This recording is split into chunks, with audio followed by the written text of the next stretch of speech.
Muy buenas tardes, reciban un cordial saludo y sean bienvenidos a este nuestro 28º programa digital Encuentros del Banco Central del Ecuador, el día de hoy, jueves 10 de diciembre del año 2020.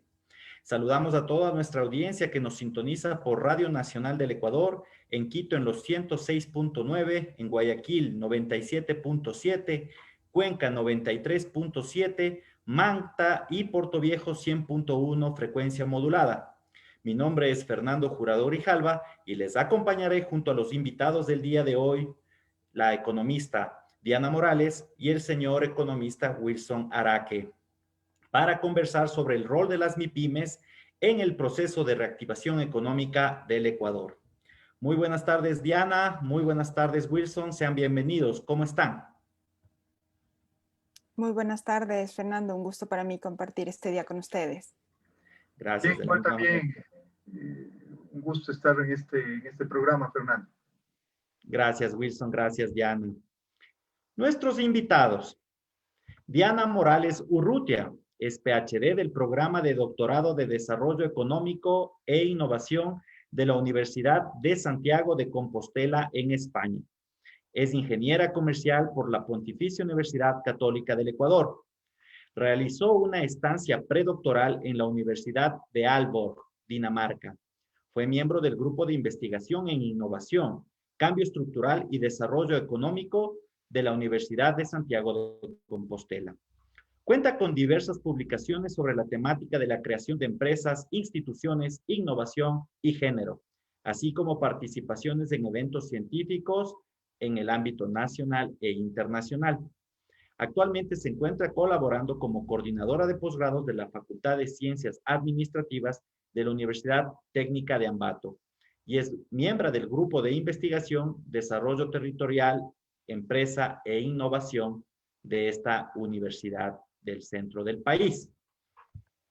Adicionalmente, Wilson Araque Jaramillo es doctor en Administración. Es magíster en Gerencia Empresarial y también cuenta con un máster y una especialización en Dirección Integrada de Proyectos. Economista, abogado e ingeniero comercial. Actualmente es vicerrector, director del área académica de gestión, profesor principal y director fundador del Observatorio de la PYME y de la revista Estudios de la Gestión de la Universidad Andina Simón Bolívar. Es presidente del directorio de la Red de Instituciones Financieras de Desarrollo, RFD. Se ha desempeñado como consultor e investigador especializado en MIPYME y emprendimiento.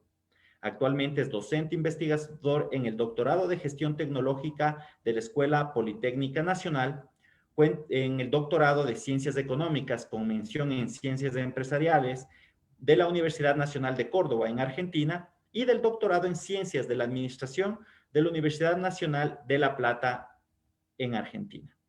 Sean bienvenidos. Muchas gracias nuevamente por estar acá. Diana, por favor, comenzamos contigo. El tiempo es tuyo. Muchas gracias. Me permiten compartir, por favor. Por supuesto.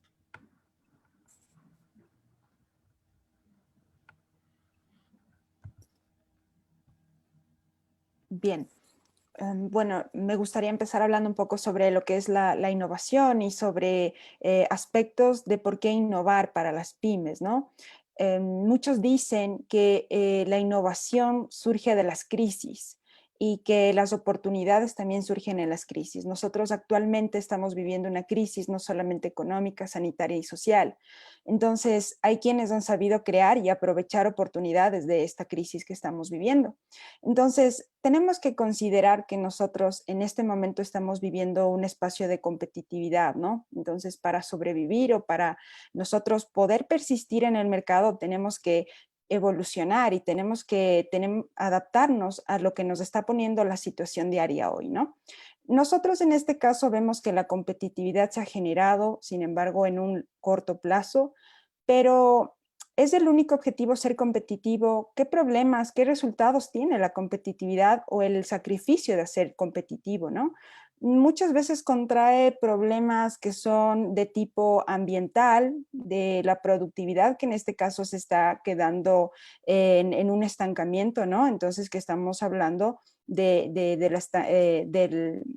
stagnation en este caso, ¿no? Entonces hablamos del estancamiento que está viviendo ahora la sociedad por el mismo hecho de la crisis, de una falta de adaptación a la parte tecnológica también y de la falta de innovación dentro de algunas empresas.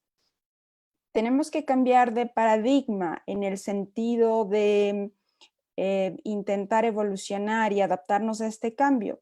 Sí, es pertinente porque en este mismo momento la tecnología ha venido a nosotros y yo considero particularmente que ha venido a quedarse y que es algo que nosotros vamos a tener que convivir y trabajar en adaptarnos a ello, ¿no? Entonces, no hay ninguna innovación que no haga impacto. Todas las innovaciones hacen impacto en el sentido de que pueden ser favorables o pueden ser desfavorables para el ambiente, ¿no? Favorables para la parte de la competitividad, entre otros. Y también en este caso nunca hay una solución, sino que siempre hay múltiples caminos. Entonces, eso es lo que tenemos que pensar dentro de las empresas, que tenemos diversos aspectos para nosotros poder adaptarnos y para nosotros poder ofrecer otro tipo de soluciones, no solo para los clientes, sino para nosotros mismos poder adaptarnos a este nuevo medio.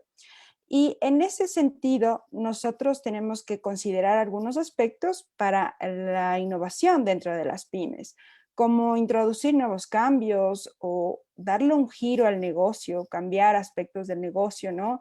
Crear nuevos servicios, como hemos podido ver dentro de esta crisis, dentro de esta pandemia, la gente ha sabido aprovechar la oportunidad de ofertar otro tipo de servicios. Mucho es el caso de esto que tuvimos la oportunidad con mi compañera de fórmula, en este caso de investigación. Nosotros estuvimos haciendo en medio de la pandemia algunas entrevistas a emprendedores y nos supieron comentar, y de eso sacamos algunos casos de éxito, ¿no? Que, por ejemplo, uno de ellos que se dedica a la parte de prendas deportivas, nos comentaba que, claro, ya no había gente que hacía deporte, no tenían que proveer este tipo de servicios, entonces se dedicaron a hacer los equipos antifluidos y de bioseguridad. Entonces hubo una transformación en ese momento y adaptación inmediata a lo que necesitaba la sociedad, ¿no? La mejora de los procesos de producción es fundamental, es importante. El abrir nuevos mercados, hay muchas empresas que se han orientado por prestar otro tipo de servicios o de generar otro tipo de aspectos. Entre ellos tuvimos la oportunidad de entrevistar a un emprendedor de una empresa de base tecnológica que nos comentaba al respecto de que ellos tienen algunos tipos de empresas de tipo contable. Sin embargo, en la pandemia ellos vieron la oportunidad. ¿Cuál fue la oportunidad? Es una aplicación que se llama Mi Negocio Go, o en este caso ustedes pueden buscar en las apps, se llama Migo, y funciona y es tan competitiva o igual que las plataformas digitales de otro tipo, de otros países. Entonces ha sabido adaptarse también a las necesidades que nosotros como ecuatorianos tenemos y que no solamente una marca internacional puede abordar el mercado, ¿no? Sino que también podemos ofrecer nuestros servicios o cambiar en este caso la presentación de los productos, ¿no? Y en esa línea a mí me gustaría abordar un poco lo que es la economía colaborativa, que es el sentido de estas aplicaciones y bueno, es esto lo que a nosotros nos ha llevado a sobrevivir dentro de esta pandemia. Muchos de nosotros tuvimos que quedarnos en casa por mucho tiempo y cómo sobrevivimos es a través de los deliveries, de las empresas de plataforma colaborativa que tienen, en este caso, convenio o que a su vez permiten que las empresas vendan a través de estos medios, ¿no? Y el caso de ello es el Mi Negocio Go o Migo, que en este caso están haciendo la transformación y se puede ver la evolución de esta empresa. Y vemos los otros tipos de compañías internacionales que también en este caso están abordando. ¿Y cuál es el sentido de esta economía colaborativa si nosotros en el país estamos hablando de una economía popular y solidaria, estamos hablando de un emprendimiento social, estamos hablando nosotros de que toda la vida hemos conocido este término?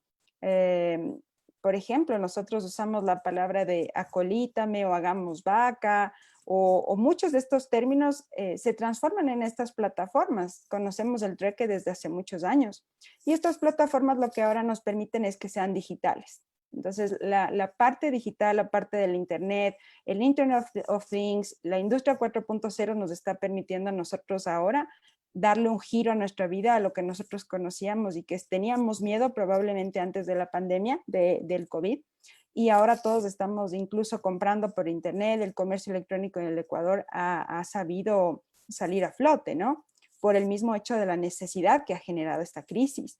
Entonces, tener en cuenta que esta economía colaborativa nos permite a nosotros, aparte del trueque, del intercambio, nos permite a nosotros, tanto como prestadores de servicio como usuarios, generar esos placeres de tener la propiedad, aunque no sea mía, pero que me la están en este caso prestando, como es el alquiler muchas veces de departamentos, que es de lo que la crisis se fue, el Airbnb se fue a la bancarrota prácticamente, pero quienes han sabido salir a flote son las empresas de tecnología que nos han permitido conectar con algún tipo de servicio fundamental o necesario y no solo deseos, sino necesidades dentro de esta crisis que vivimos, ¿no? Entonces, permite a las empresas también reducir costes porque tú en este caso simplemente haces tu producción y llegas a la colaboración con el usuario, ¿no? Entonces, es una parte sistémica en la que tú entras en este proceso de colaboración y además también te permite reducir el impacto ambiental, ¿no? Porque tú estás siendo una plataforma en la cual conectas a las partes y en este caso hay un proveedor, un profesional detrás de un servicio y hay el usuario, ¿no? Entonces es una doble línea de comunicación en la que nosotros podemos en este caso llegar a las otras partes y desde mi punto de vista una perspectiva para que se pueda colaborar y se pueda resurgir dentro de las actividades económicas de las pequeñas y medianas empresas, ¿no? Entonces, esta economía colaborativa además permite generar nuevos modelos económicos, modelos de negocio, que están basados en estructuras horizontales prácticamente y que transforman de alguna manera nuestra forma de vivir, de trabajar y de crear. Entonces es tan fácil como entrar a una aplicación y simplemente comprar algo sin que yo tenga que salir de mi casa o tener un antojo y comprarlo nada más y tener eso ya disponible en cuestión de minutos, cuestión que antes no pasaba, ¿no? Hay algunos aspectos dentro de esta economía colaborativa que nos permiten a nosotros generar un punto de vista diferente dentro de la sociedad, el medio ambiente y la economía como tal.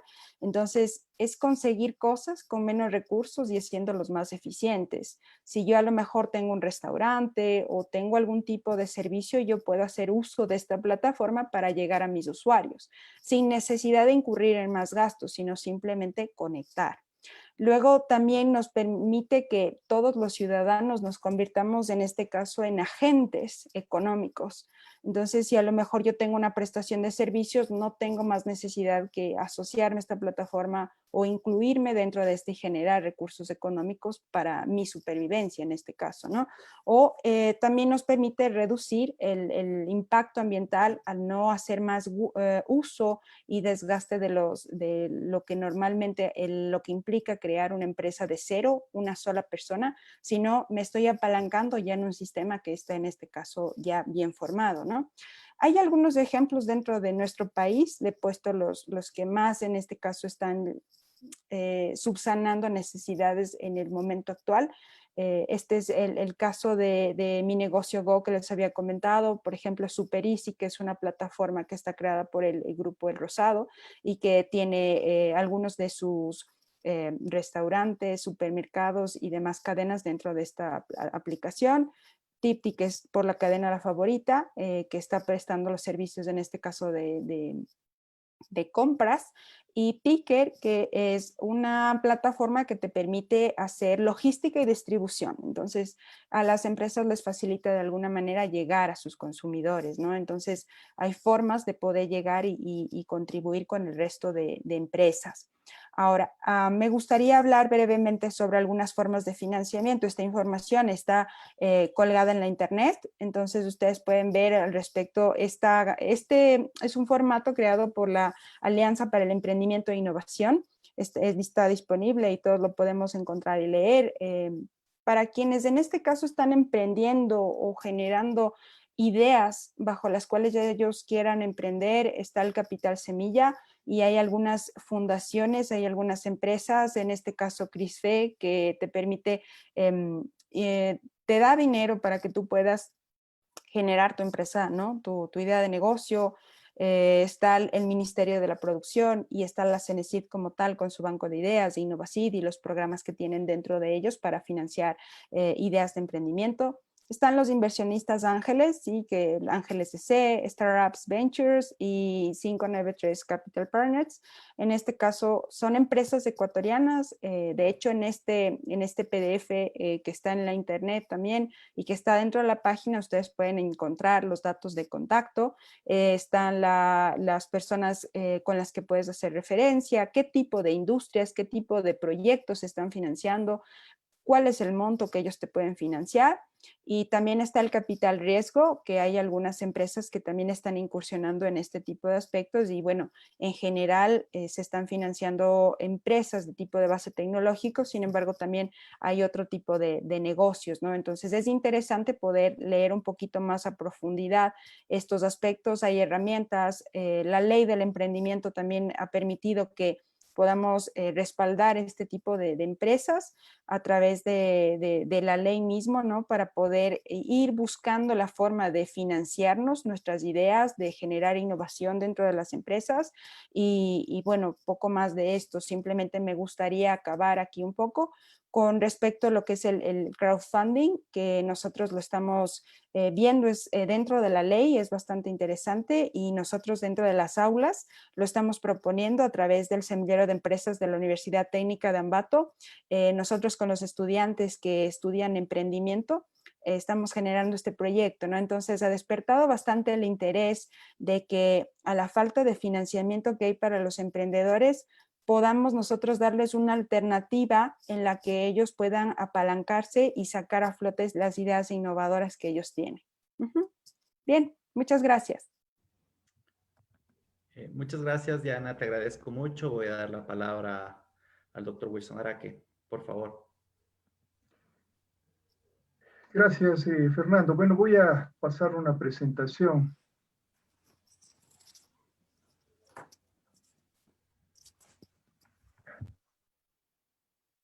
¿Se ve la presentación? Correcto, vemos la presentación.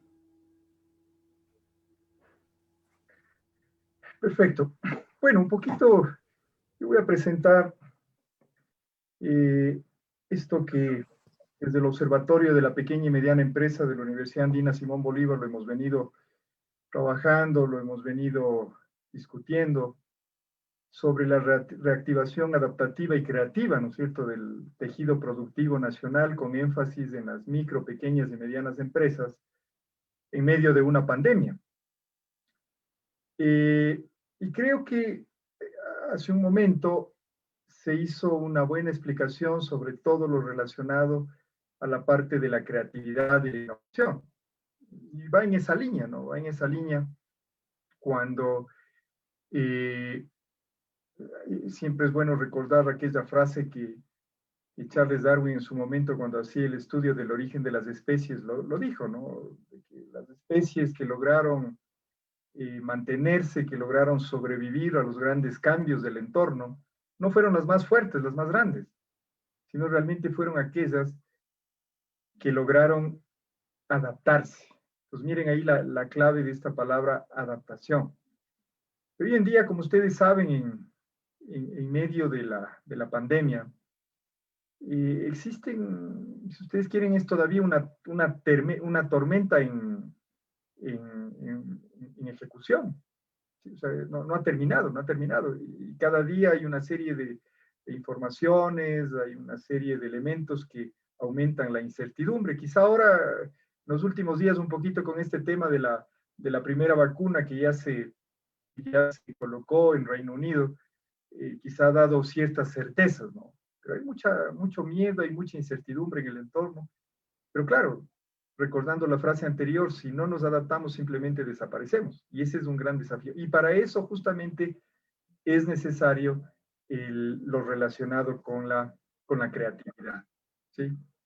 Y la creatividad efectivamente lo que nos permite es generar ideas y esas ideas luego llevarlas a la práctica. Porque además no olvidemos, ¿no? Estamos en un momento de la vida del país, del mundo, inclusive de las vidas personales, familiares, en donde nada está escrito, nada está inventado, todo está por inventar.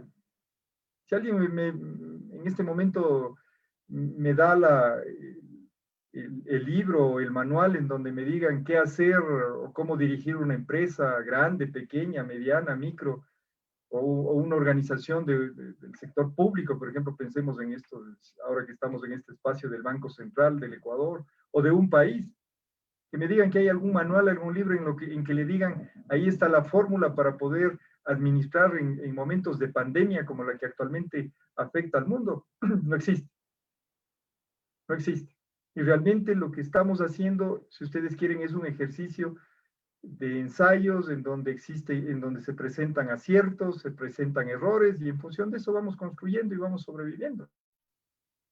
Y creo que hace un momento se hizo una muy buena explicación, ¿no es cierto?, sobre la importancia de la creatividad, de la innovación, esto de la economía colaborativa, ¿no? Porque al final hay esa palabra colaborativo, ¿no? Porque al final todo esto de adaptación, de creatividad, siempre se requiere de la interacción de varias personas, de varias empresas, de varios actores. Yo creo que eso es importante. Entonces, y hoy en día el tema colaborativo se facilita gracias al desarrollo de las tecnologías de información y comunicación, en donde están las redes sociales virtuales. Que como ustedes saben, las redes sociales virtuales, así como pueden estar al servicio del bien, también pueden estar al servicio de hacer otras cosas, ¿no? Por eso, si alguien, el momento que utiliza las redes sociales virtuales, siempre hay que utilizarlas para hacer el bien, para justamente esto que se decía hace un momento, despertar, estimular el espíritu colaborativo, cooperativo, compartido de lo que va ocurriendo, y más aún en estos momentos que vive el mundo, que vive el país, como digo, en donde nada está inventado. Todo está por inventar. Todo está por inventar. Bueno, entonces, aquí creo que es importante señalar, ¿no?, que en ese escenario que ya hemos señalado de pandemia, desde marzo, exactamente desde el 17M, que es el 17 de marzo en el caso ecuatoriano, entramos ya, en primer lugar, a una cuarentena dura, con un confinamiento en los hogares, y eso al final lo que llevó es que tengamos que pasar de una antigua realidad a una nueva realidad. Y en esto es importante resaltar, ¿no?, justo en una conferencia que hace 2 días, justamente sobre la misma temática hablábamos, Yo comentaba y decía que hasta hace 2 meses estaba convencido de que estábamos en una antigua normalidad, ¿no? Y que ahora estamos en una nueva normalidad, sobre todo de una nueva normalidad, pero realmente conforme han ido avanzando las cosas, he llegado a la conclusión de que más bien lo que estamos es en una nueva realidad. Porque lo que estamos viviendo no es algo, si ustedes quieren, no es una realidad normal. Lo que tendremos que hacer es luego regresar a una realidad, pero no, a una normalidad, pero no como la antigua, porque yo creo que la antigua normalidad hubieron muchas cosas que no lo veníamos haciendo bien. Hay un bonito documento publicado por este filósofo portugués, que es Boaventura de Sousa, que titula La cruel pedagogía del virus.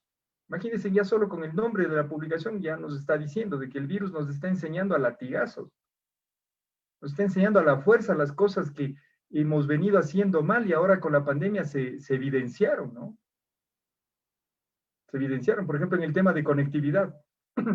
Si no había la pandemia, bueno, seguíamos ahí conectándonos medio, ahí de a poquito, porque todo se escondía, todo en definitiva no salía a la luz.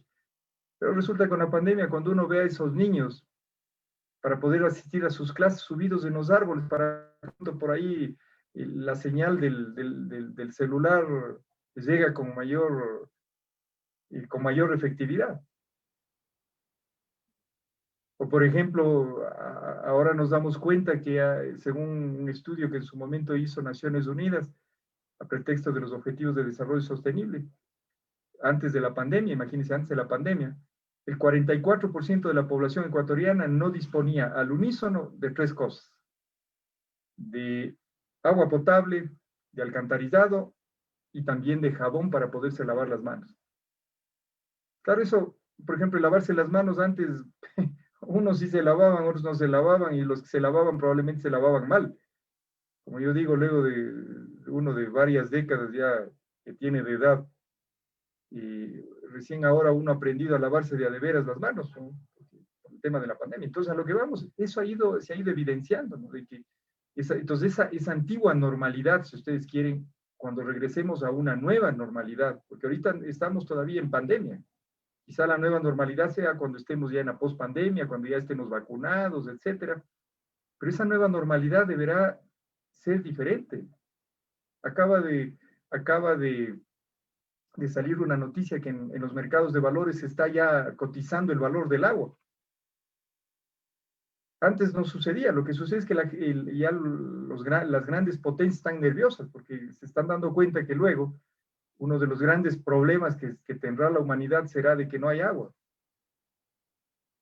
Imagínense, o sea, por ejemplo, esos aspectos que antes un poco estábamos en que sí aceptamos, no aceptamos o aceptamos a medio gas. Entonces, la nueva normalidad deberá ser una nueva normalidad, pero diferente. Bueno, entonces esa es la realidad. Estamos en una nueva realidad y esa nueva realidad, ¿qué es lo que combina? Combina 3 cosas. Por un lado, desde el punto de vista sanitario, una pandemia. Una pandemia que todavía hoy, 10 de diciembre del 2020, sigue todavía vigente. Yo a veces he escuchado a periodistas, analistas y demás que hablan ya de la pospandemia, simplemente porque salimos de la cuarentena dura. Lo que podríamos decir es que estamos en la post-cuarentena dura, es otra cosa. Y el post-confinamiento duro, porque todavía el confinamiento, por ejemplo, ahorita, ¿qué es lo que estamos haciendo? Estamos haciendo esta conferencia y demás desde nuestras casas, y los que están escuchando, viendo, también lo están haciendo desde sus casas, porque todavía estamos en ese escenario de restricciones. Entonces todavía estamos en la pandemia, o sea, no estamos en una pospandemia. Por otro lado, estamos en una crisis socioeconómica acumulada, y eso hay que subrayar este tema de lo acumulado. Y es una realidad. En una conferencia que igual me invitaron, hubo una persona que fue exministro de Economía y una exministra también de la parte de la economía, y no les gustó esa palabra acumulada. Pero es una realidad. Vean, los académicos es la ventaja, ¿no? Que en el caso mío, al menos, yo no me debo a ningún partido político, nada por el estilo. Me debo a la realidad, me debo a lo práctico, me debo a lo que realmente la gente necesita. Por ejemplo, cuando hablamos de crisis socioeconómica acumulada, ¿Qué es lo que sucedió? Lo que pasa es que la pandemia potenció lo que veníamos haciendo mal. Por ejemplo, el tema de la mala gestión de las finanzas públicas, con problemas de déficit fiscal acumulado. Eso se viene acumulando desde hace algún tiempo, desde hace algunos años. El tema del endeudamiento público, también no es un tema que la pandemia nos obligó. Más bien la pandemia nos ayudó a que nos presten. La pandemia nos ayudó a que nos presten, porque si no había pandemia no nos prestaban. Eso hay que ser realistas. El tema de la competitividad, también. Eso ha estado puro en el discurso, ¿no? Sí, hay que mejorar la competitividad, pero poco se ha hecho, se ha quedado en el discurso. Cuando hablamos de mejorar la competitividad, significa mejorar la calidad, significa mejorar la productividad, significa mejorar el tema de la innovación, lo que acabó de hace un momento presentarse. Por otro lado, dentro de la crisis social socioeconómica acumulada está el tema de la calidad del empleo. 31 a diciembre del 2019. Eso todavía no había pandemia. Aquí ya nosotros viviendo en nuestro país. Aunque el 17 de noviembre fue el primer caso que se detectó en Wuhan, en China, pero acá todavía medio veíamos eso de lejos. Creíamos que eso no iba a llegar, creíamos que eso está bien lejos, está en la China. Resulta que el virus se subió en un avión y en los aviones empezaron a repartir el virus por el mundo. Es la realidad. Entonces, el tema por ejemplo, al 31 de diciembre del 2019, alrededor, apenas del 35, exactamente no tengo en este momento, pero alrededor del 35, 38% de la población económicamente activa tenía empleo adecuado. Es decir, que el resto, 6 de cada 10 ecuatorianos, o estaban desempleados o estaban en situación de empleo inadecuado. Es decir, que la calidad del empleo era mala, pésima. Pero claro, con la pandemia eso se potenció, pues, ¿no? ¿Se acuerdan, no? La primera semana todos hay que quedarnos en las casas. Bueno, todo el mundo un poco medio obedecía y todo lo demás. Pero ya después, a las 3 semanas, al mes, ya la gente, los que estaban en situación de empleo inadecuado, desempleados, dijeron, vean, señores, tengo que salir a vender naranjas, tengo que salir a vender limones, tengo que salir a limpiar algo para ganarme algo. Porque si no me muero del virus, me voy a morir de hambre. Por eso es que Boaventura de Sousa, les invito a que, y en el internet hay como acceder de manera gratuita. Lo escribió él en mayo, en plena pandemia, lo escribió en mayo del 2020. Lo de la cruel pedagogía del virus. Nos está enseñando. Pues, por ejemplo, a esa gente que, imagínense lo que sería otro confinamiento. ¿Ustedes creen que esas personas, y además ahora aumentaron los desempleados, aumentaron el empleo inadecuado por el tema de la pandemia, porque se cerraron negocios y todo lo demás? Entonces, por eso es importante, o sea, es clave. Y esto ojalá los candidatos lo entiendan, ¿no? Porque los candidatos ahora no sé en qué están pensando, porque hasta ahora no les escucho ninguna propuesta. Al rato son propuestas más demagógicas, ¿no? Más demagógicas y aprovechándose de la necesidad de mucha gente, ¿no? Y eso es una irresponsabilidad, pensando en el país. Es una irresponsabilidad, aprovecharse de la necesidad, de la desesperación de la gente. Entonces, cualquier protesta, cualquier propuesta que llegue con un sonido bonito al oído, a esas personas les van a convencer. Ojalá sean responsables, pero yo lo dudo. Y lo otro, justo lo que decimos, estamos en tiempo electoral con propuestas inciertas. Con propuestas inciertas, unos ya hablan de que quieren hacer determinados cambios para el asunto en la parte de la inversión, en el tema de la moneda, un montón de cosas ahí que no se termina de entender. Y no me refiero solo a unos, en general los candidatos están ahí un poco que no saben y por qué razón, quizás sea por esto, porque están ellos queriéndose hacerse cargo de un país que a pesar de que se hagan cargo desde el 24 de mayo del 2021, se van a hacer cargo de esas 3 cosas. Y ese es un cóctel bien complicado de manejar, pero esa es la realidad. Y en ese escenario, por supuesto, está el tejido productivo y están las micro, pequeñas, medianas empresas, porque es una realidad. Entonces, para enfrentar esto, ¿qué se requiere? O sea, para enfrentar ese cóctel de esa trilogía. Bueno, lo uno, la comprensión estratégica, es decir, entender qué es lo que está sucediendo en esta crisis tridimensional, porque el país y el mundo viven una crisis tridimensional, sanitaria, económica y social, en donde hay una serie de oportunidades y por supuesto hay una serie de amenazas. Por ejemplo, eventos como estos que está organizando el Banco Central y que felicito, justamente contribuyen a esto, a ir comprendiendo lo que está sucediendo en el entorno. En un entorno que, como yo dije al inicio, nadie sabíamos que esto iba a ocurrir. No está en ningún lado las recetas, en ningún libro, en ningún manual, en ningún lado. Entonces, ¿qué nos queda? Nos queda comprender, nos queda saber qué es lo que está pasando en la parte sanitaria, qué es lo que está pasando en lo económico, en lo social, y a partir de ahí, justamente ahí viene el siguiente paso, que es adaptarnos. Lo que ya dijimos, ¿no? Adaptarnos a esos cambios, ¿no es cierto?, que se están generando en el entorno. Sobre esto vale la pena que comentarles, nosotros hicimos una encuesta como Observatorio de la Pequeña y Mediana Empresa en la primera y segunda semana entre la primera y segunda semana del mes de mayo del 2020, es decir, en plena cuarentena dura. Y nuestra idea es, antes de que terminemos este diciembre, quizá la próxima semana ya, nuevamente vamos a correr la misma encuesta para poder comparar qué ha pasado. Ya tenemos una línea base de lo de mayo y qué es lo que está sucediendo a diciembre. Pero en resumen, y voy a acelerar por el tema del tiempo, en resumen, ¿qué fue lo que salió de esa encuesta? Que el consumidor y la población, el consumidor, las empresas, porque en general fue una encuesta dirigida a la población en general. ¿Qué es lo que está la población?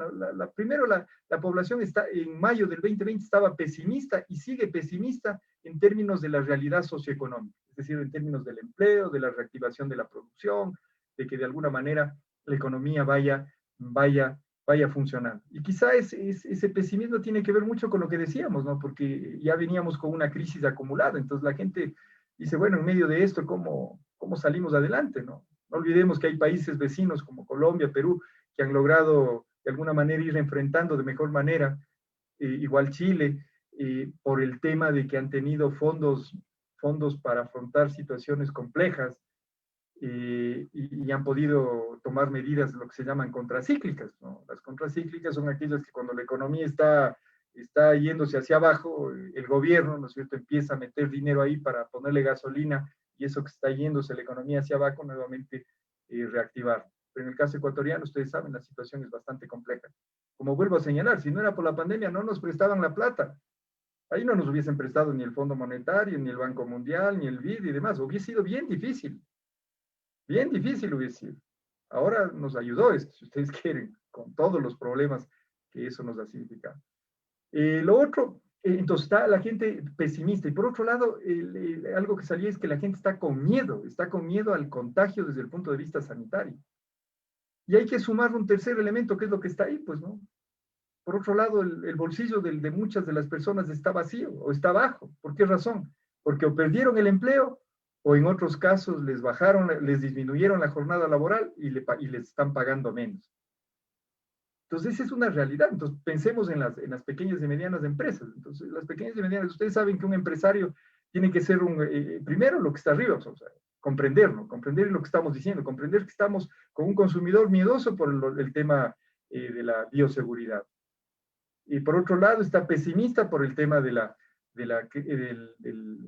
parte socioeconómica. Por esa razón, ustedes, si ven, ¿no? Ahorita los bancos están con situaciones de sobreliquidez, que quizá eso es bueno, entre comillas, porque nos pone tranquilos porque decimos pueden responder. Pero por otro lado, por otro lado, o sea, resulta que la gente está ahorrando, pero no está demandando crédito, no está demandando los productos financieros como se esperaría. Y claro, ahí se genera un desbalance. ¿Y por qué no está demandando? A ratos la gente prefiere tener guardada la plata como ahorro, por lo que acabamos de señalar, por el pesimismo.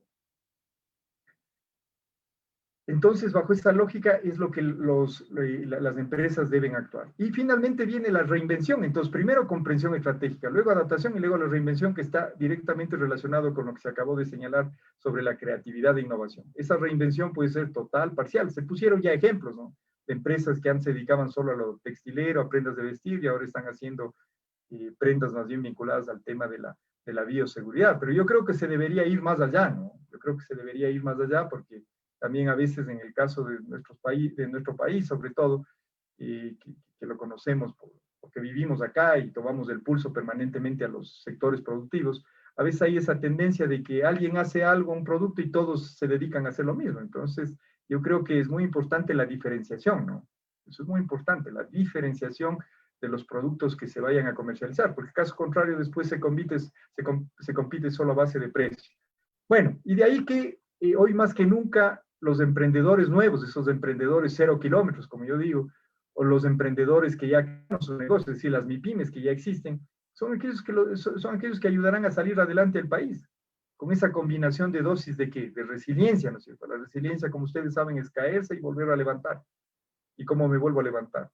El tema de la adaptación, la creatividad y por supuesto también el tema de la reconversión. En el tema de la resiliencia, vale la pena hacer un comentario ahí. La resiliencia en momentos de crisis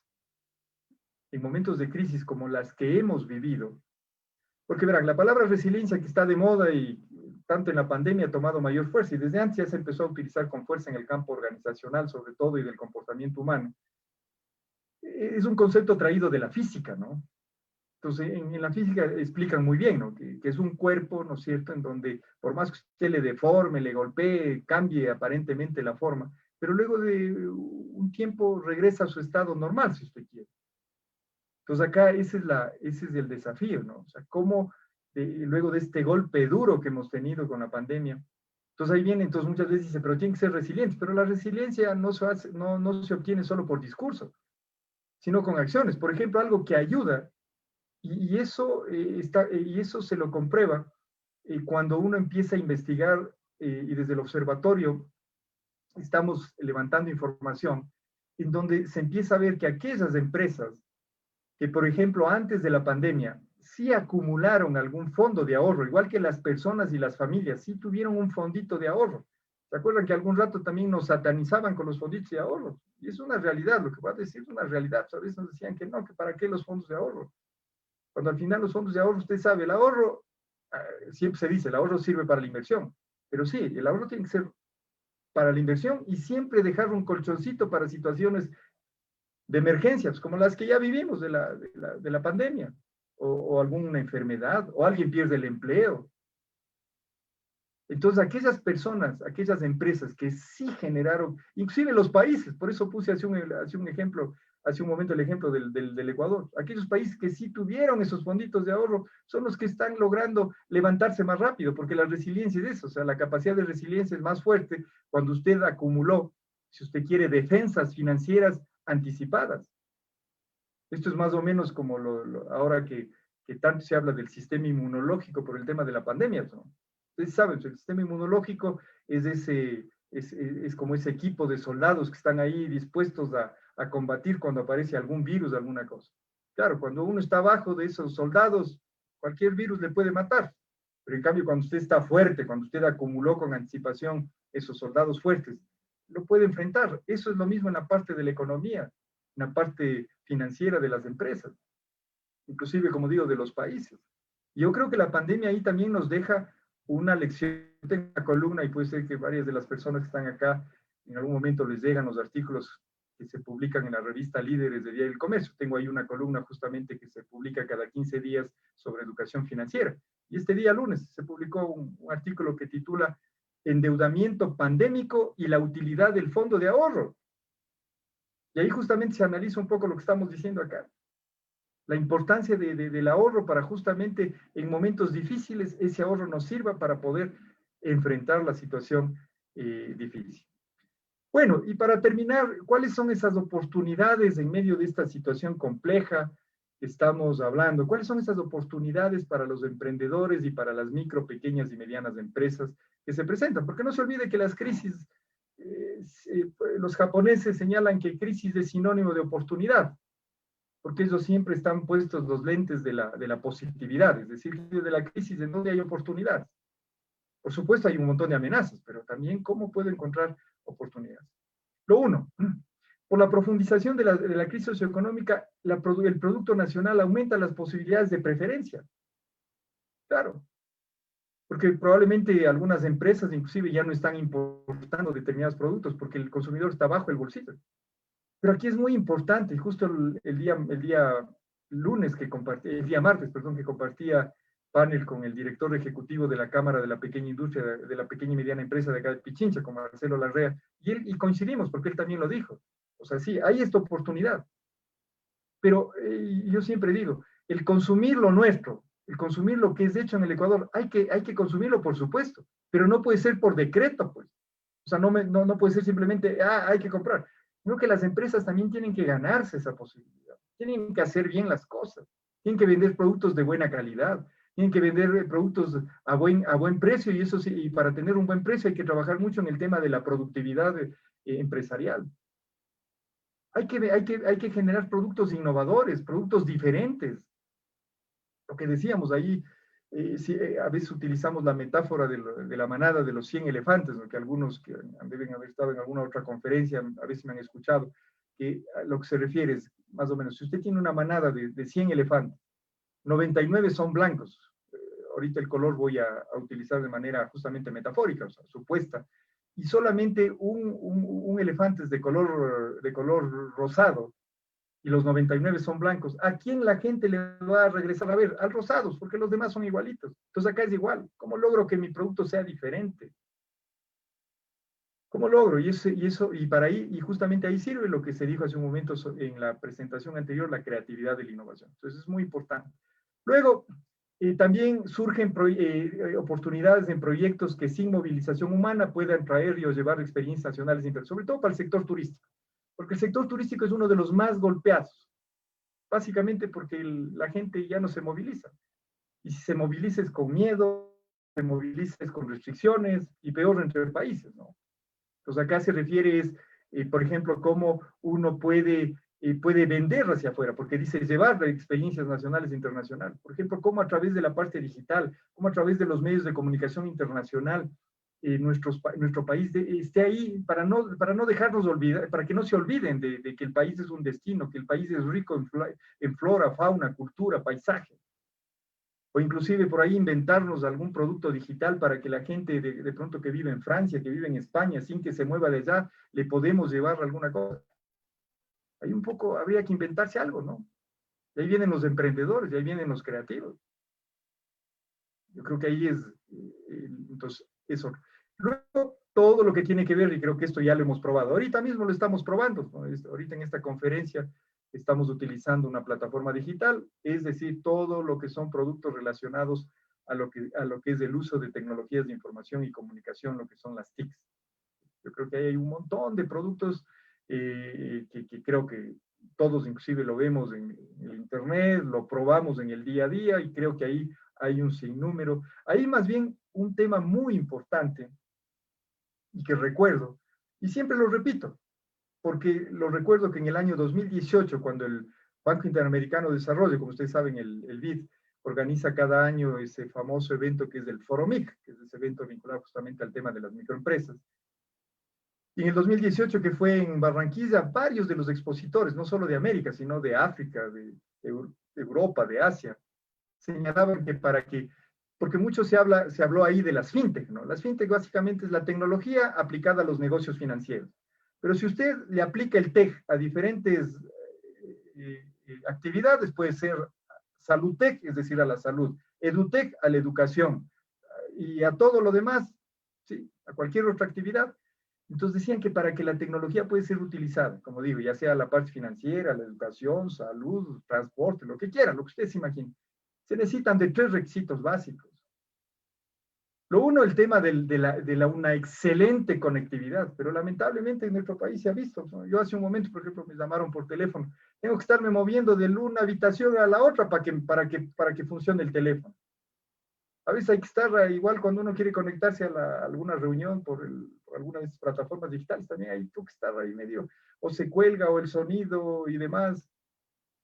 Entonces la conectividad, la velocidad del internet, fundamental. Y lo otro, la alfabetización tecnológica, la alfabetización digital, y a nivel de todas las edades. Y eso lo decían ellos, no solamente porque uno creería que analfabetos digitales son solamente las personas de más edad. No, hasta los más jovencitos, los que nacieron con computadora. Porque si usted le pregunta al más jovencito, le dice, vea, ¿usted sabe en qué redes sociales está usted presente? Redes sociales virtuales. Probablemente le dirá que está en 20, 30, 40 redes sociales, pero sabe utilizar. Probablemente la mayoría no sabe utilizar, por eso después se meten en tremendos problemas. Después vienen problemas de acosos digitales, de robos digitales, un montón de cosas. Entonces la alfabetización tiene que ser a nivel de todas las edades.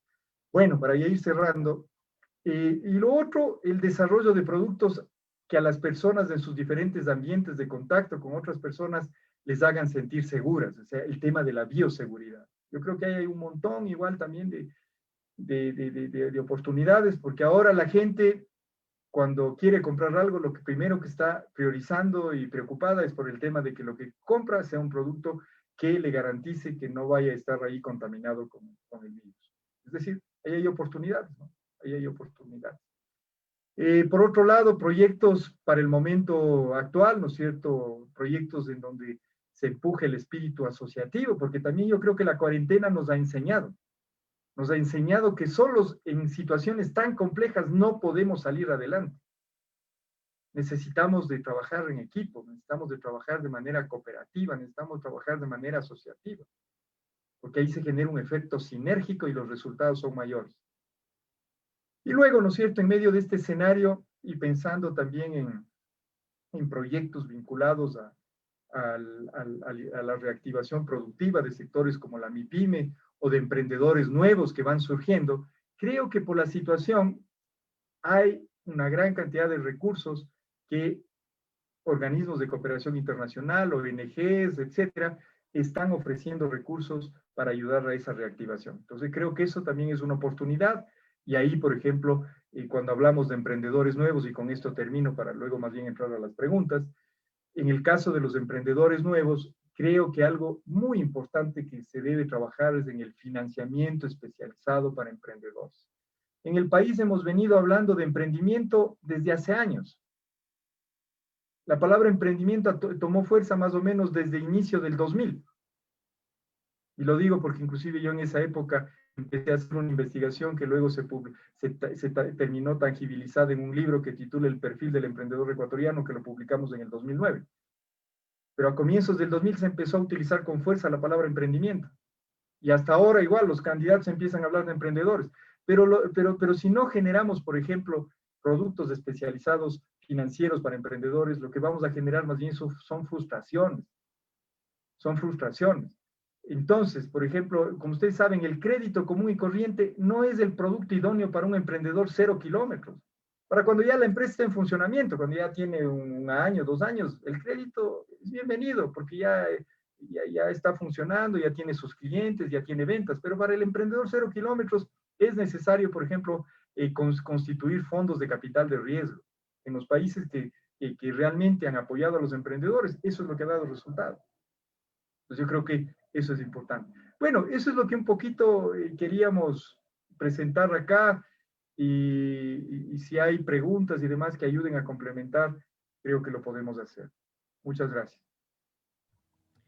Muchas gracias, Diana y Freddy. Para continuar, permítame, por favor, hacer unos saludos a la audiencia que nos sigue. Saludos a don Flavio Parra Naranjo y doña Lola Terrán García, a sus hijas Norma, Pepe, Elba, Melí, Lola, Flavio, María Antonieta, Miguel, Fernando, Yolanda y Fernanda. Y a toda la familia Parra Terrán, y un saludo muy especial a Andrea Melisa, a la familia Hidrobo Velázquez, a don César, a doña Eva, a Mary, a Elizabeth, a Josiana, a Andy Arcos Andrade en la Universidad Andina Simón Bolívar, Edgar Guerra, Jorge Daniel Mancero Espinosa, Ervich Jacome, Katy Urrutia, Stephanie Espinosa, Hugo Jaramillo, Noemí Calvachi, Irma Mosquera, Gina Torres, Daniel Vasco, Andrés Padilla, Estefi Toledo, Ali Morales. Muchas gracias nuevamente por sus exposiciones. Les quiero hacer algunas preguntas en torno al papel o a la importancia de las MIPYME en la economía. Quisiera comenzar con Diana, por favor. En materia de producción, ¿cuál es el aporte de las MIPYME en la economía ecuatoriana? Identificando esos sectores que han tenido mayor crecimiento o los sectores con mayor potencial para seguir esta expansión de crecimiento de las MIPYMES. ¿Qué podemos decir a nivel de cómo ha evolucionado las MIPYMES en el Ecuador? Bueno, las MIPYME en este caso ocupan más o menos el 80% del tejido empresarial del Ecuador. En este caso es una base importante de generación de fuentes de empleo, de producción, de comercialización. Está prácticamente a todos los sectores. Mayor parte de ello está vinculada por la parte de servicio. Y como ustedes conocen, en la provincia y en la zona 3, en la provincia de Tungurahua particularmente, hay bastantes empresas en el sentido de carrocerías, de textileras, cuero y calzado. Entonces, es una base importante la que nosotros tenemos y de hecho es fundamental que en este proceso en el que estamos se vinculen estas tres patas del Sistema Nacional de Innovación, ¿no? En este caso hablamos de lo que es la empresa, la universidad y el gobierno, en el que podamos soportar todos y apoyarnos todos en el sentido de sacar adelante estas empresas, de que sean competitivas, de que generen productos de calidad y como decía antes Wilson, en este caso, nosotros consumamos por voluntad, no por imposición, y que nos sintamos orgullosos de estos productos ecuatorianos que se puedan introducir en otros mercados. Muchas gracias. Wilson, con las consideraciones que nos plantea Diana de la importancia o del papel significativo que representan las MIPYME en la economía, en materia de empleo, un dato de BidInvest menciona del pasado junio o julio de este año, menciona que el aporte a nivel regional de las MIPYME en materia de empleo es del 60%, en materia de trabajo es del 60%. Lo que aportan estas MIPYMES. No obstante, en materia de formalización del trabajo, en materia de formalidad del trabajo, ¿qué nos falta por hacer en este sector empresarial? Bueno, es buena la pregunta, ¿no? Coincido totalmente con ese porcentaje que se acaba de dar. Efectivamente, alrededor del 60-65% del empleo en el país es generado por la micro, pequeña y mediana empresa, es decir, es un sector altamente generador de mano de obra. Y por eso es la importancia de que desde el lado de las políticas públicas, en interacción con las estrategias del sector privado, se contribuya a cómo generar y cuidar el empleo de estos sectores. Es muy importante, muy importante.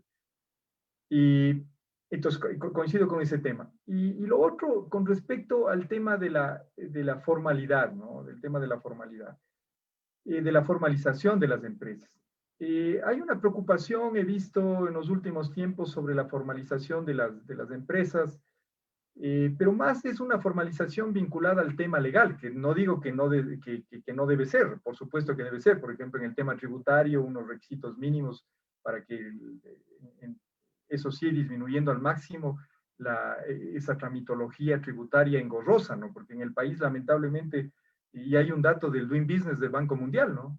De que en el país aproximadamente las empresas en promedio invierten cerca de más de 600 horas anuales para la tramitología tributaria. Y cuando se compara con países vecinos como Perú o Colombia, allá más o menos están alrededor de 200, 250 horas. Es decir, acá utilizamos tres veces el tiempo para los temas tributarios. Entonces, por ejemplo, sí, está bien, pero hay que facilitar eso. No le van a meter ahí a usted a más bien. Por eso es que muchas veces las empresas, algunas sobre todo las micro, pequeñas empresas, o el emprendedor 0 kilómetros, que yo les llamo, a veces le huye a la formalización, no porque no quiere, sino porque pierde paciencia. Yo, por ejemplo, a ratos cuando tengo que hacer los trámites, tengo que ir comprando en la farmacia un litro de jarabe de paciencia. Por eso es que a ratos los trámites poco me gusta hacer. Puchas, qué bestialidad, porque me muero de las iras. El año anterior me acuerdo, tuve que hacer ese tema de la patente municipal, qué cosa ahí. Sí les contaría, claro, aquí no voy a contar, ¿no? En mis clases sí les cuento, ¿no? Y a mis alumnos siempre les digo, vean, les digo, además me encanta que me ocurra a mí. Y ellos han de decir, este economista, qué bestialidad que le gusta, que le digo, es que ahí tengo insumos para contarles a ustedes en las clases, mi calvario. Entonces, por ejemplo, muchas veces no es que no quieran formalizarse, sino que a ratos tienen ese miedo o ese rechazo a esa tramitología que debería ser. Por ejemplo, tomemos el caso ahora, el tema de la matriculación vehicular, ¿no? Yo creo que varios de los que están aquí ya han de haber entrado al calvario que significa eso. Es un calvario. Lo único que yo he hecho, y lo voy a contar públicamente, ya pagué, está pagado. Pero ya entré ahí, primero que vaya ¿cómo es? A las multas de la AMT, después las multas de la ANT, ahí puro T, y ese TT uno no termina de entender, cuando lo lógico debería ser en uno solo, ahí todo. Y ahí, como dice Douglas Norris, famoso economista neoinstitucionalista, cuando habla del costo de la transacción, y lo que dice es que al final hay que lograr que las transacciones sean lo más simples, lo más amigables, para que el costo sea el menor posible. Entonces, por eso digo, o sea, la formalización muchas veces, sobre todo de las empresas más pequeñas, porque vean, las grandes no tienen problemas, ¿saben por qué? Porque el de la empresa grande, sobre todo esas bien grandes, aplastan un botón o agarran el teléfono celular y le llaman al bufete de abogados, y el bufete de abogados lo soluciona en media mañana, o en una hora, o con una llamada telefónica. Y además, como son panas también de paso de los encargados del sector gubernamental que de pronto está ahí, también les ayudan. Pero en cambio el chiquito, el de la micro, el de la pequeña empresa, ese es el hombre o la mujer orquesta. Porque él, ¿qué es lo que hace? Él compra la materia prima, él produce, él vende, él lleva las cuentas, tiene que cerrar la LANFOR para ir a hacer los trámites en el SRI, ir a hacer los trámites en el municipio, es decir, tiene que hacer de todo.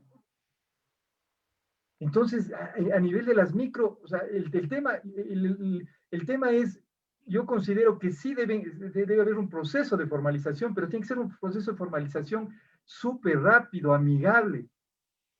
Por ejemplo, en el tema de manipulación de alimentos, ¿no? Del registro sanitario y demás, o sea, tiene que ser, sí, o sea, lo mínimo, porque ahí está en juego la salud pública de toda la población. Pero tiene que ser algo fácil, y sobre todo en los más pequeños tiene que ser más fácil. Pero lamentablemente hacemos a la inversa. Y no es que tenga nada en contra de las empresas grandes, porque más bien mi posición es que las empresas grandes con las pequeñas deben interactuar y trabajar en conjunto, de manera sinérgica, para sacar adelante al país, porque el tejido productivo es uno solo, es un sistema. Pero yo creo que el tema es, o sea, debe ser hasta más fácil para los más chiquitos, porque vuelvo a señalar, ellos hacen de todo. Entonces, ese es el punto. O sea, en la parte de la formalización, más desde el punto de vista legal, de trámites, se debe facilitar, se debe volver algo amigable para que la gente no le genere rechazo, sino más bien lo acepte y cumpla. Y finalmente, sobre esto, sobre la formalización, el otro día igual en una entrevista que me hacían en un medio de comunicación, yo hablaba de dos tipos de formalización. La una es la formalización legal y de tramitología, que es la que acabamos de comentar, y lo otro es la formalización de la gestión de las micro, pequeñas empresas. Es decir, y ahí viene, por ejemplo, todo lo que son servicios de capacitación, servicios de asistencia técnica para el sector, para enseñarles a cómo manejar adecuadamente su negocio. Por ejemplo, yo cuando voy a comprar el pan a la panadería de la esquina del barrio, porque yo sí voy a comprar a la panadería de la esquina del barrio, y además, como soy curioso y como me gusta, como ya les dije, obtener insumos para luego contarles a mis alumnos en las clases, entonces siempre soy curioso y estoy viendo ahí, pues veo ahí cómo manejan el negocio. Por ejemplo, de la panadería donde yo voy a comprar el pan, donde compro el pan todos los días, ¿qué es lo que yo encuentro? De que no hay un buen sistema de control, por ejemplo. Le prometo que si a la panadera del barrio le daríamos un cursito para enseñarle cómo tener un sistema de control básico, nada de complicado, le prometo que lograría evitar de que se le pierda un montón de recursos, que le roben, que se fuguen por ahí esos costos que quizás no les está viendo, y quizás su negocio sería más próspero, y en lugar de ganar 2, probablemente ganaría 3 o 4. Por ejemplo, si le daríamos un cursito de atención al cliente, por ejemplo, de servicio al cliente.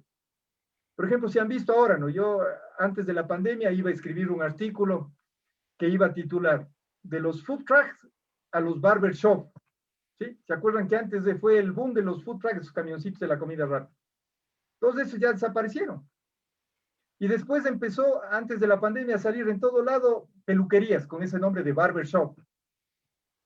¿Y ahora qué resulta? Mi artículo, y como ya no escribí, tengo que de ley complementarle. ¿Y cómo le voy a complementar? Se va a llamar de los food trucks a los barbershop y a los micromercados de barrio, porque ahora todo el mundo está instalando micromercados de barrio.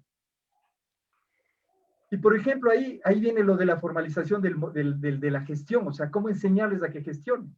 Por ejemplo, esos micromercados que están surgiendo ahora a montón en los barrios, enseñarles cómo ubicar bien los productos, cómo dar un buen servicio al cliente, que es una realidad, vean, y el dar un buen servicio al cliente no se requiere mayores inversiones, lo que se requiere es un cambio de actitud, en donde en el país lamentablemente, y esa es una realidad, porque igual soy ecuatoriano, uno de los deportes nacionales en el país, lamentablemente, y lo digo, y lo digo en función de que es una oportunidad de mejoramiento. Mi abuelo siempre decía, en la vida en la vida todo es perfectible mientras los seres humanos estamos vivos. Entonces, lo que voy a decir, esto que digo que uno de los deportes nacionales en el país es el mal servicio al cliente, ni siquiera el mal servicio al cliente, sino es el pésimo servicio al cliente. El fin de semana que fui a un almacén de estos grandes por un tema, un producto que tenía que comprar, el servicio de última.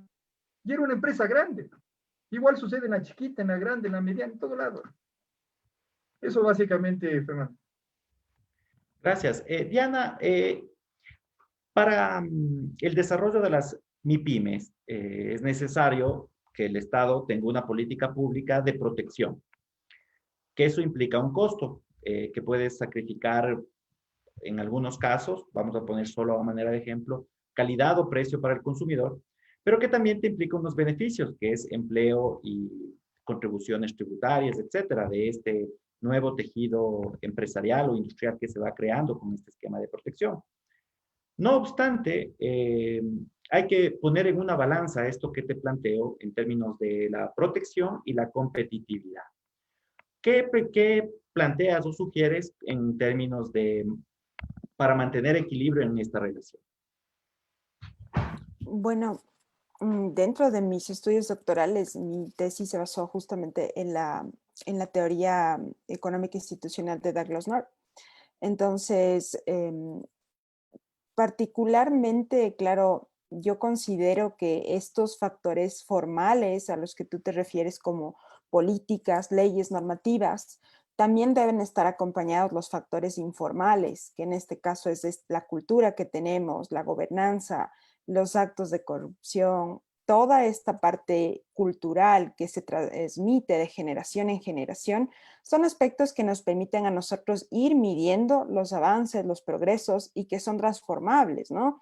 Ahora, en este caso, nosotros para poder medir y equilibrar la competitividad dentro de los aspectos tanto formales como informales, nosotros debemos mejorar el contexto como tal, el ecosistema donde se desempeña el emprendedor nos va a permitir a nosotros generar estas facilidades, ¿no? Como bien decía Wilson, hay informes, por ejemplo, el GEM, por ejemplo, el Doing Business, nos permiten apreciar la percepción que tienen las personas de cómo podemos emprender o qué tanto traba burocrática administrativa hay para que nosotros podamos emprender o no, y si eso está afectando en la decisión final. De hecho, si nos fijamos en los datos del GEM, la intención emprendedora llega al 53%, y cuando tú te fijas qué realmente pasa de la intención a la acción, realmente hay una brecha gigantesca. Entonces, eso quiere decir que la parte del entorno donde se están desarrollando los emprendedores, factores institucionales, formales e informales, están teniendo un fuerte empuje sobre la decisión de los emprendedores. Entonces, se necesita mejorar estas condiciones para que se genere este entorno de competitividad, y no solo competitividad, sino de innovación, de que la gente pueda generar esta base de ser una sociedad autosostenible y sustentable, y que dejemos de depender de otro tipo de aspectos externos, que en realidad es como se habla normalmente, no la política que funciona en un país va a funcionar para todos, no el mismo traje nos va a quedar a todos. Entonces necesitamos hacer adaptaciones, un customize o una tropicalización a las necesidades de los ecuatorianos para nosotros poder generar esa competitividad y en algún punto llegar a la internacionalización ya de nuestro tejido empresarial. Gracias, Diana. Justo en relación al último punto que mencionas, quiero que Wilson nos dé su punto de vista de la relación o las oportunidades que tienen las MIPYMES en términos de comercio exterior. O sea, ¿cuánto de la MIPYME puede ser aprovechado para la diversificación de las exportaciones, para acceder a nuevos mercados y para el fortalecimiento de este tejido social, de este tejido industrial y propender a una expansión de la cadena de valor en el país? Bueno, la pregunta me parece excelente. Y la respuesta es que tienen unas oportunidades gigantes. ¿Por qué razón? Dentro del Observatorio de la Pequeña y Mediana Empresa, nosotros tenemos un estudio que lo hacemos cada 4 meses que se llama Encuesta Cuatrimestral Coyuntural de la Pequeña y Mediana Empresa, con énfasis en la pequeña y mediana industria. Vamos, si no me equivoco, en la encuesta número 26 o 27, la venimos corriendo desde el año 2011. Es decir, tenemos ya una data ahí acumulada a tal punto que estamos ya generando un índice para medir cada 4 meses la situación de la pequeña y mediana industria de acuerdo a las variables que nosotros vamos midiendo ahí. Y de acuerdo a ese estudio, y por eso digo por qué son altas las posibilidades, hay un dato duro que siempre me gusta repetir y además es un dato que se ha mantenido por años. Y lo digo porque en mi caso personal yo vengo trabajando con el sector de la pequeña y mediana empresa, con la micro, pequeña y mediana empresa desde el año 97, desde abril del año 97, cuando empecé a trabajar en el INSOTEC, el Instituto de Investigaciones Socioeconómicas y Tecnológicas. Ahí trabajé durante casi 7 años de planta. Y luego, bueno, ya fui a la Universidad Andina y en la Universidad Andina igual seguimos apoyando. Hemos creado el Observatorio de la PYME que ya tiene 10 años. Bueno, hemos seguido en ese tema, trabajando con la... Y ese dato que yo voy a señalar se ha mantenido desde el año 97, imagínense, desde hace 23 años, cómo pasa el tiempo. ¿Y qué es lo que sucede? ¿Cuál es ese dato? De que en promedio, las pequeñas y medianas empresas trabajan 8 horas diarias y trabajan 5 días a la semana. Ese dato que se sigue manteniendo ahora, cuando regresamos históricamente a los años que les comentaba, era algo parecido. Entonces, ¿pero qué significa eso? Si nos ponemos los lentes de la negatividad, efectivamente, y los que conocen de cómo hacer análisis financiero de una empresa, saben que eso es negativo. ¿Por qué razón? Porque hay una capacidad instalada ahí subutilizada. Y el momento en que usted tiene una capacidad instalada subutilizada, inmediatamente suben ¿qué? Suben los costos y sobre todo los costos fijos unitarios. ¿Sí? Entonces, ese es un elemento. O sea, ya desde ahí hay un efecto negativo ahí. Pero si nos ponemos los lentes de la positividad, significa que ahí tenemos un ejército de empresas que esa capacidad que no le están siendo utilizada la podríamos reorientar para 2 fines. Lo uno podría servir para lo que muchas veces se hablaba, la famosa sustitución de importaciones. Por ejemplo, y sobre todo importaciones de productos que lo podemos hacer acá. Yo, por ejemplo, hasta antes de la pandemia, ahora ya casi poco he ido, no voy a dar el nombre de una cadena hotelera, pero el problema es que no es solo en esa cadena hotelera, sino que me he encontrado ese mismo caso en otros lados. Y hasta ahora lo siguen entregando. Y varios de ustedes me van a decir que sí se han dado cuenta. Les entregan esos sachets de mantequilla, esas tarrinitas pequeñitas, y son unas de color azul con plateado. No voy a dar la marca ni el nombre de la cadena hotelera como abogado que soy, no quiero meterme en problemas públicos y después me pueden poner una demanda por estar, pero sí el ejemplo general. Que el rato que usted le ve, ¿saben en dónde es fabricada esa mantequilla? Cosa que cuando yo veo eso me muero de las iras y es como que me dan un chirlazo. Y es un chirlazo que me dan a mí y le dan un chirlazo a la producción nacional. Es fabricada en Dinamarca, señores y señoras. Eso no es un chirlazo a la producción nacional. ¿Por qué eso lo podemos hacer acá? Entonces, por ejemplo, se podría utilizar esa capacidad instalada para sustituir importaciones de ciertos productos que sí lo podríamos hacer acá. Lo uno. Y lo otro, para la pregunta que hacía Fernando, para exportar. Pero claro, cuando esto hemos propuesto a los empresarios de las cámaras, nos han dicho, sí, mire, economista, interesante su propuesta, pero usted lo que me está diciendo es que si ahora tengo en funcionamiento 8 horas la empresa y usted me está diciendo que aumente unas 4 horas, que sería el 50% de la capacidad que actualmente tiene, o peor que le diga que aumente en 8 horas, es decir, el 100%, necesitamos 3 cosas, me saben decir. Pero primero, necesitamos financiamiento, porque necesito más capital de trabajo. Tienen toda la razón, necesita más telas, más hilos, si es una empresa textilera, más madera, si es una empresa de muebles o si es una empresa de productos químicos, insumos, etcétera. Necesito capital de trabajo. Por otro lado, necesito mano de obra calificada. Entonces ahí, por ejemplo, el SECAP que por años lamentablemente no ha cumplido el rol para el que fue creado, que era justamente ayudar a la formación, a la capacitación del trabajador ecuatoriano que está en el sector productivo. Yo creo que ahí, por ejemplo, no estoy diciendo que se elimine, pero yo creo que se debería entrar con fuerza. Por ejemplo, los candidatos ahora que están, como digo, se están alistando ya para entrar en la calle, ahí deberían topar. Eso deberían decir. A ver, ¿cómo capacitamos? Por ejemplo, Diana decía el tema de la creatividad, de mejorar la competitividad y demás, pero por eso se necesita a la gente, porque vean, las empresas son creadas ¿por quién? Por personas. ¿Quiénes ponen en funcionamiento las empresas? Personas. ¿Para quién funcionan las empresas? Para personas. Entonces, a lo que íbamos, entonces ese era el otro elemento que nos pedían, nos decían, vean, necesitamos mano de obra calificada. Y lo otro que también nos decían es fortalecer la capacidad asociativa, porque una empresa pequeña difícilmente va a poder vender y cubrir la demanda de mercados externos, más aún de países grandes. Por ejemplo, se está hablando de la posibilidad del acuerdo comercial con Estados Unidos. Y con esto termino. Para evidenciar esta necesidad de la asociatividad, que además del tema de la asociatividad fue mi tesis doctoral, ¿no? Justamente sobre la asociatividad en la pequeña y mediana empresa. Todo un trabajo, durante 5 años una investigación, y a partir de ahí hemos sacado algunas cosas. Pero lo que iba, recuerdo, año 2003, año 2002 exactamente. Recuerdo que nos invitaron la Asociación de Industriales Textileros del Ecuador, que en esa época el presidente de la asociación era el ingeniero Mauricio Pinto, exministro de Industrias y dueño de las fábricas Pinto.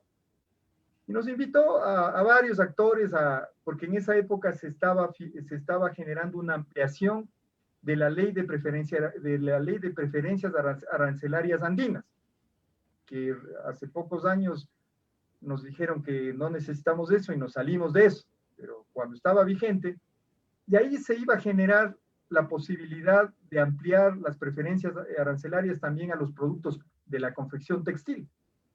Pero claro, ustedes saben, el tejido productivo ecuatoriano se caracteriza porque los que fabrican telas son empresas grandes, pero los que confeccionan más bien son talleres pequeños, entre micro y pequeñas empresas principalmente.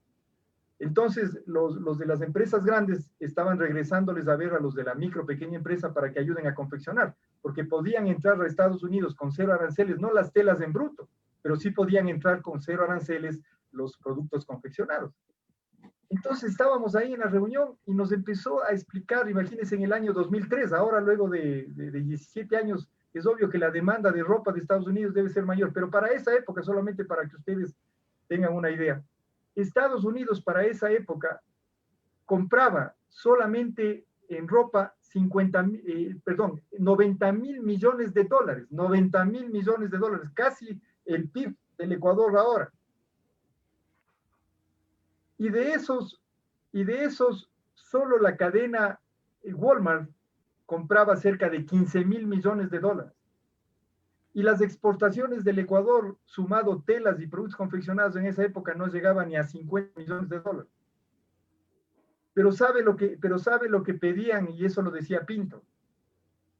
¿Sabe lo que pedían Walmart? Porque inmediatamente, porque ahí estaban empresarios justo de la micro, pequeña, me decían, chuta, economista, hay una gran oportunidad. Pero la ilusión se les cayó al piso cuando Pinto empezó a explicarse y dijo, claro, Walmart compra 15,000 millones de dólares. Pero además de exigirle un montón de parámetros de calidad, etcétera, le exigían cantidad. Y para esa época usted tenía que venderle cada mes a Walmart 50,000 prendas de vestir mensualmente. Y tenía que abastecerlo de manera permanente. No es que ahí usted llegaba y decía, ah, no, este mes sí le entrego, el otro mes no le entrego. Usted sabe, cuando exporta, si le quedó mal al comprador de fuera, no es que le perdona, ahí simplemente le dice hasta luego, olvídese, aquí necesitamos es continuidad también, continuidad. Entonces, para abastecer esos 50.000 prendas de vestir, una pyme solita era imposible, podía abastecer, que le tocaba asociarse. Pero la asociatividad es fácil decirla, pero ya llevarla a la práctica no es fácil, porque al final no se asocian las empresas, que al final las empresas, si usted quiere, son figuras jurídicas cuando están constituidas legalmente. Quienes se asocian somos las personas, somos los seres humanos. Y los seres humanos de por sí somos complejos.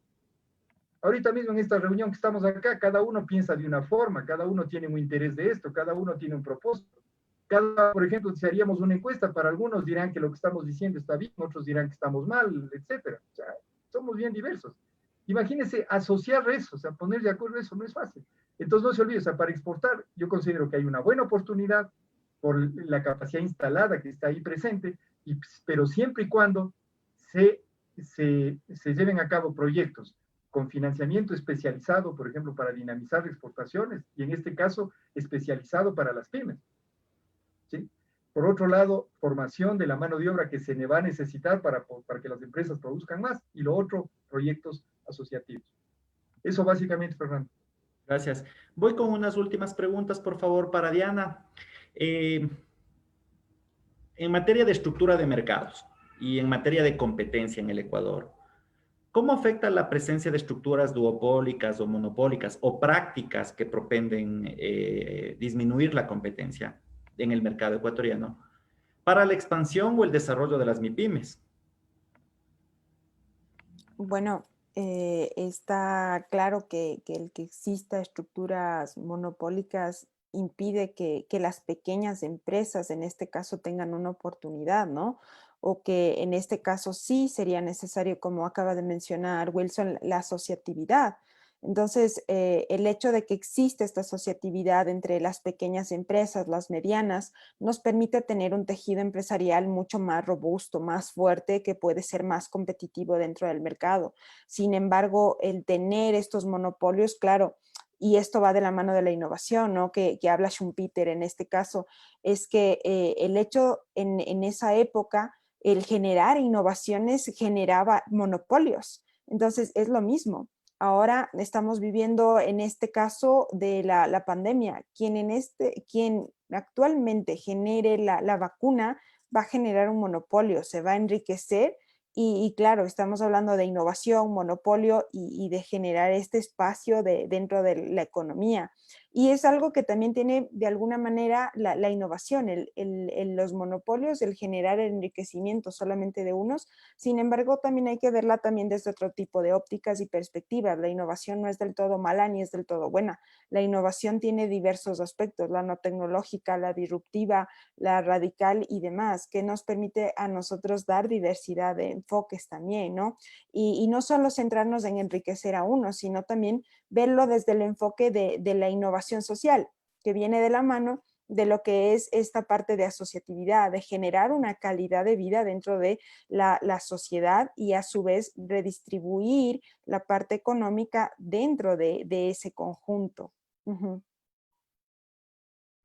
Gracias. Wilson, ¿cómo potenciar el papel de los semilleros, de las incubadoras, de las áreas de coworking, de networking para impulsar y respaldar y crear esta red de protección o de impulso a las MIPYMES?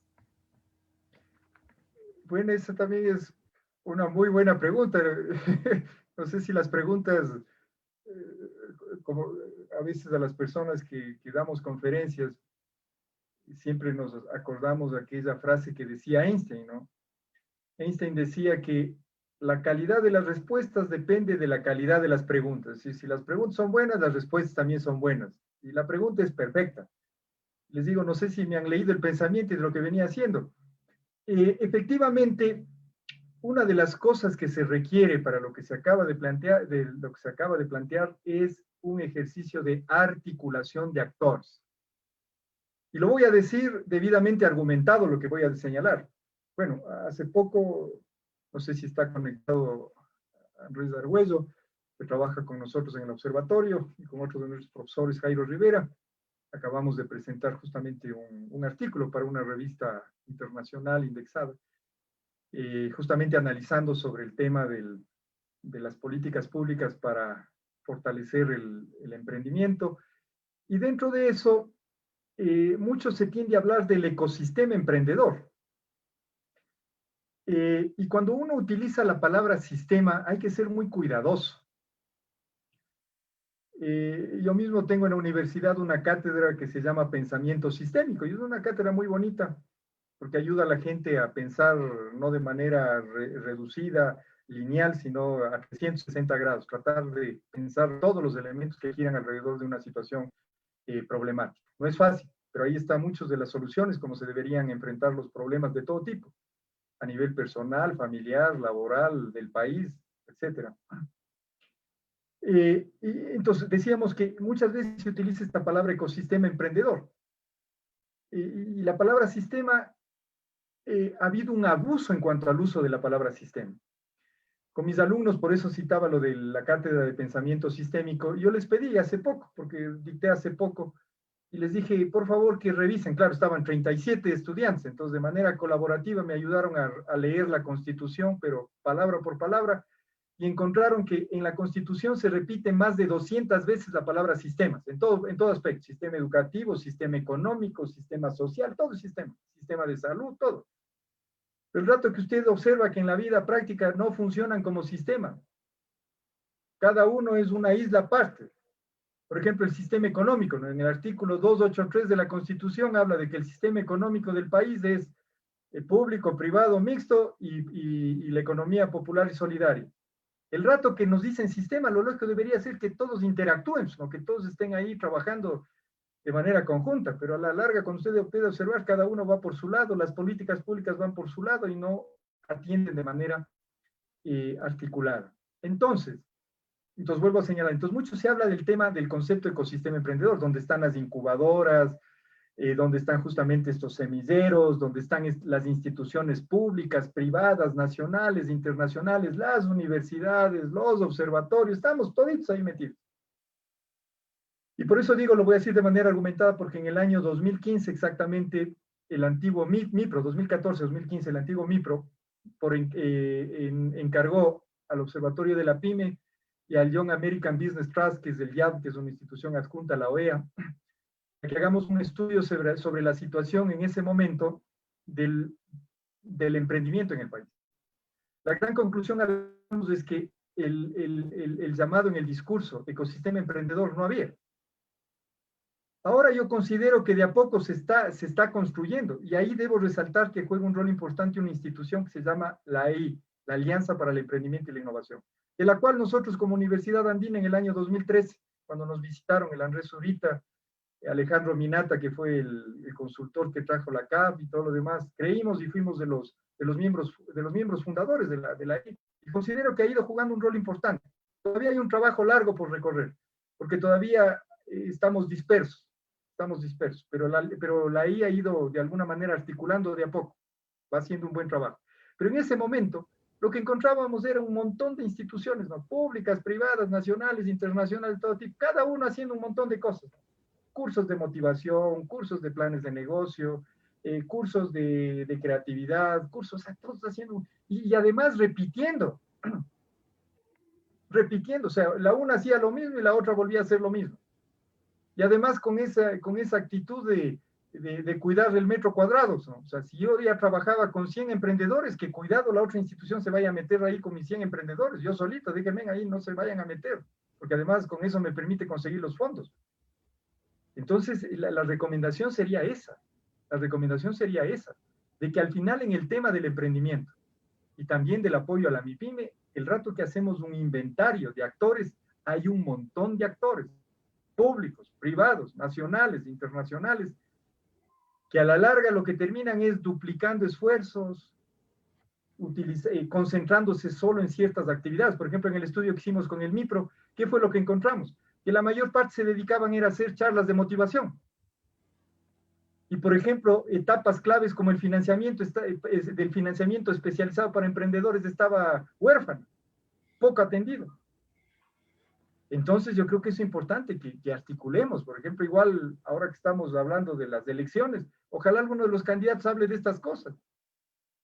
Y para cerrarnos, ¿cierto? Esto ayudaría, hay una frase que siempre me gusta repetir de Albert Hirschman, Albert Hirschman es un economista alemán que muchos deben conocerle. Él escribió mucho sobre estrategias para el desarrollo económico.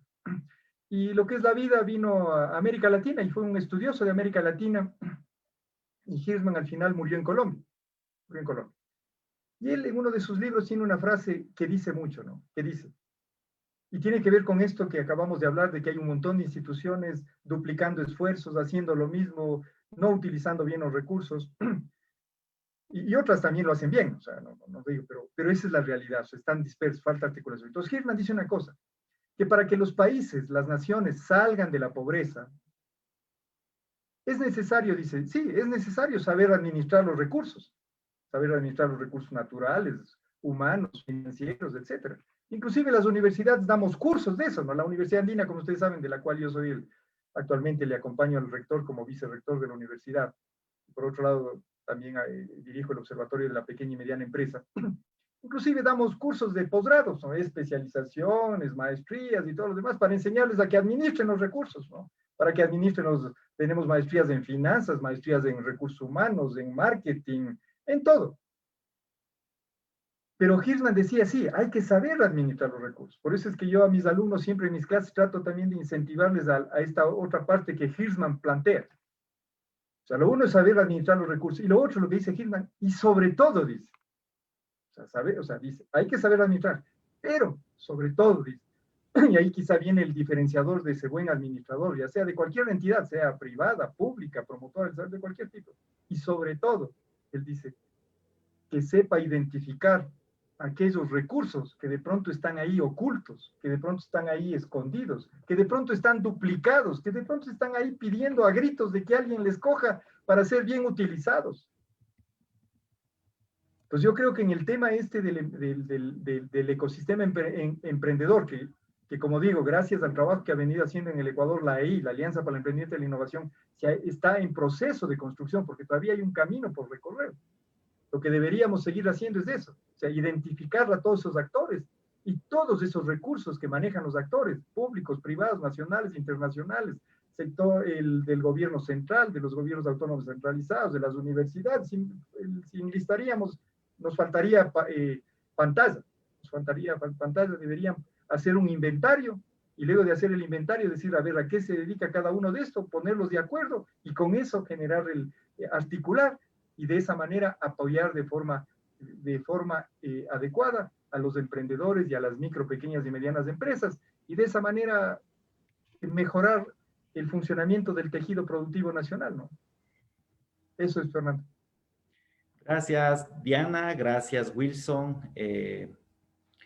Reconozco ante todos nuestros invitados y quienes nos escuchan la trayectoria, la formación y la experiencia de quienes el día de hoy nos han acompañado. Muchas gracias por ello y por su tiempo compartido. Agradezco también a las autoridades del Banco Central que permiten que estos espacios se realicen, al equipo de la Dirección de Comunicación Social y de la Coordinación General de Tecnologías de la Información que nos dan un soporte para que este programa semana a semana se lo realice. El próximo 17 de diciembre, la gerente general del Ecuador, Verónica Artola, participará en la cumbre de las mujeres más influyentes de América del Sur, África, Medio Oriente y Asia, donde se abordará la necesidad de liderazgo inclusivo en la reactivación de las economías post-COVID-19. Síguenos en las redes sociales de la institución con el propósito de que conozcas más detalles sobre este evento.